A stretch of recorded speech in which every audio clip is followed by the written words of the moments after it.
wabarakatuh. Selamat datang di podcast Ngobrol Masa Depan. Hari ini kita akan bahas topik yang seru banget, yaitu Pemimpin era globalisasi ala Gen Z. benar, karena di era teknologi yang serba cepat, gaya kepemimpinan sekarang juga ikut berubah. Nah, Gen Z datang dengan gaya kepemimpinan baru yang fresh dan beda dari generasi sebelumnya. Sekarang kalau ngomongin soal pemimpin, kira-kira gambaran kamu kayak gimana sih soal pemimpin? Dulu tuh kan pemimpin selalu formal, pakai jas, dan melakukan rapat panjang. Tapi sekarang pemimpin bisa aja pakai hoodie loh, kerja dari kafe, mantau tim dari Zoom sambil bikin konten TikTok. Dari tadi kita bahasin tentang Gen Z. Jadi siapa sih itu Gen Z? Jadi Gen Z itu adalah generasi yang lahir antara tahun 1997 sampai 2012. Kita tumbuh bareng internet. Bagi kita, teknologi bukan lagi sesuatu yang harus dipelajari, melainkan bagian dari hidup. Nah, sebelumnya kan kita udah bahas tuh siapa Gen Z. Sekarang kita perlu tahu bagaimana karakter pemimpin Gen Z. Bentar ya guys, pemimpin haus. Susah lagi. Jadi yang pertama ada digital native. Gen Z memimpin dengan teknologi. Mereka lebih cepat beradaptasi dan cepat cari solusi. Yang kedua ada yang namanya kolaboratif. Mereka nggak terlalu suka struktur yang kaku. Lebih ke kerja sama tim, brainstorming, dan juga open discussion. Jadi yang ketiga itu mereka peduli pada nilai dan dampak sosial loh guys. Gen Z itu ingin bekerja untuk tujuan yang jelas, kebermanfaatan, bukan hanya sekadar jabatan loh.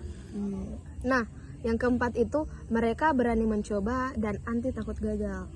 Kayak fail fast, learn fast. Menurut mereka tuh gagal adalah bagian dari suatu proses. Betul. Jadi Gen Z itu takutnya cuman sama Apa ya? wawancara. Betul. Terus berbicara depan banyak orang. Nah, seperti bicara depan kelas. Tuh, takut banget tuh Gen Z. Ada juga menyuarakan pendapat. Itu takut banget. Itu Mereka Gen Z tuh- parah. Gen Z tuh takutnya tuh cuma karena takut salah gak sih? Iya, takut malu. menyuarakan perasaan. Gen Z banget. Nah, tadi kan kita udah bahas tuh karakter pemimpin Gen Z. Sekarang kita mau tahu dulu, pemimpin ala Gen Z yang ada dari kampus itu kira-kira siapa sih? Presma. Nah, Bisa jadi contoh kepemimpinan di kampus ya kan.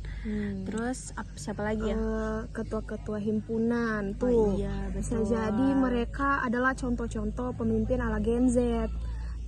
Terus, sekarang habis kita bahas pemimpin Gen Z di kampus, kita bahas dulu role model ala Gen Z.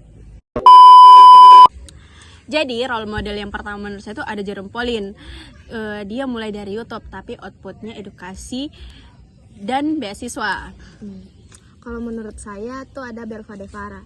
Dia tuh founder Ruang Guru, dan dari dia itu bisa membuktikan kalau pemimpin bisa lahir dari ide dan juga keberanian. Jadi sekarang kita akan membahas perbedaan pemimpin dulu dan pemimpin sekarang. Kalau dulu pemimpin itu harus punya jabatan, tapi sekarang pemimpin itu yang punya dampak. Nah, perbedaannya itu kalau pemimpin dulu atau pemimpin tradisional, mereka tuh hierarki. Sementara pemimpin ala Gen Z itu kolaboratif. Terus pemimpin dulu bisanya formal. Kalau sekarang itu bisanya fleksibel. Dan ketiga adanya profit. Kalau di tradisional ya, profit.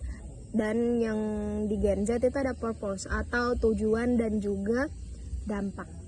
Jadi kesimpulannya, menjadi pemimpin di era globalisasi itu nggak harus nunggu jadi bos dulu. Mulai dari hal kecil seperti mengajak teman bikin proyek, kegiatan sosial, dan bikin konten edukasi. Nah guys, dari tadi tuh kita bahas tentang pemimpin era globalisasi ala Gen Z. Kenapa sebenarnya kita bahas tentang itu? Nah, kita tuh bahasnya tentang buku ini guys. Judulnya Pemimpin Era Globalisasi ala Gen Z, yang ditulis oleh Ibu Harnida Wahyuni, ADA, SEMA, PhD, CHRP, QRMA. Terus tugas video ini kita buat untuk pengganti tugas UTS mata kuliah akuntansi keperlakuan yang diberikan oleh Ibu Dr. Husnul Khotimah, SE, MSA, AK, CA. Sekian pembahasan kami tentang buku ini. Lead with Vision, Inspire with Action. Bye-bye. Assalamualaikum warahmatullahi wabarakatuh.